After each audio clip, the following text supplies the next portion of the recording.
President of Mexico Enrique Peña Nieto and Canada's Prime Minister Justin Trudeau are seen during the welcoming ceremony at National Palace on October 12, 2017 in Mexico City, Mexico. Carlos Tischler Getty Images. President Enrique Peña Nieto lives just 7 kilometers from the National Palace, but to avoid traffic, he arrived by helicopter. The chopper rumbled as he flew in to meet Prime Minister Justin Trudeau, just next to a courtyard with the largest Mexican flag that its flagpole could reasonably support. For Mexico, the current trade negotiations are not just about economics but more fundamentally about gaining global respect.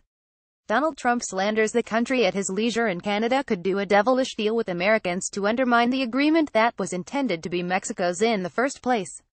But instead of pleading with Canada in desperation, Mexican sources say they've prepared for life after NAFTA, with a new powerhouse ambassador to the World Trade Organization and efforts to diversify trading partners. Above Parliament Hill and Capitol Hill, sitting at the highest altitude of any world capital, Mexico City feels it has upper ground.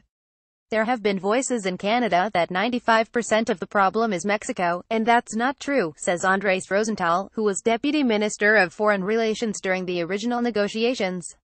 What Canadians don't understand is that economy is less important than the geopolitical agreement. Watch more. Know your NAFTA renegotiations. Canada was the original problem child in NAFTA dealings.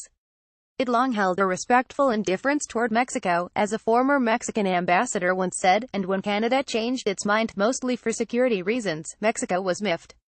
Canada would only delay the process and could have pushed it past an American federal election, at which point the deal could have lost its champion of George Bush Sr. More. Justin Trudeau's mission to save NAFTA. If NAFTA were scrapped now, Mexico would continue trading with Canada and the United States under rules of the World Trade Organization. Its new ambassador to the WTO is considered a heavyweight who was Mexico's chief negotiator for the Trans-Pacific Partnership.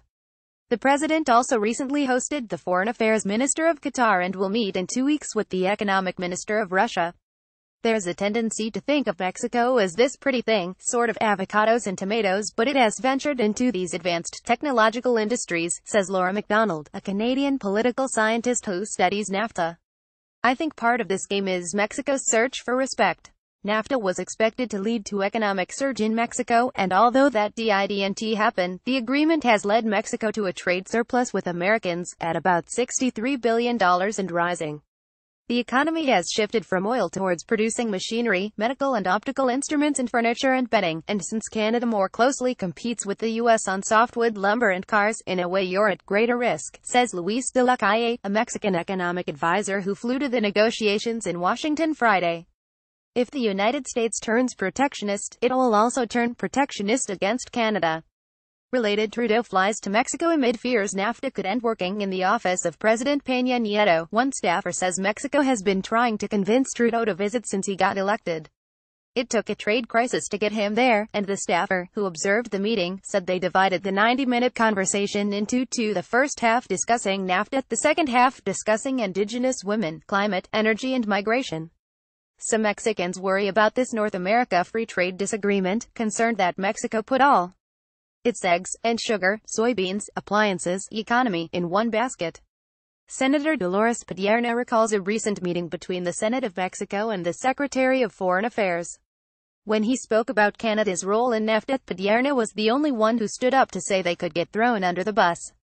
She believes her colleagues are in denial about their reliance on the states. We bet everything on an agreement, she says. But for other senators, and much of the Mexican public, they have confidence Trudeau will remain an unconditional friend. When he addressed the Senate on the last day, Senator Paz Maria Beristain dashed through the crowd to get her photo with him. She talked her way past Mexican guards, rammed her way past Canadian ones, and alas permeated the mob around the celebrity, who the day earlier had helped pack emergency noodles and baby supplies at the Red Cross for victims of earthquakes, who'd become glorified as the powerful, the gentle, philanthropist king of the North. Vive Canada. The Prime Minister ended his address, but also, Vive Mexico. More about NAFTA.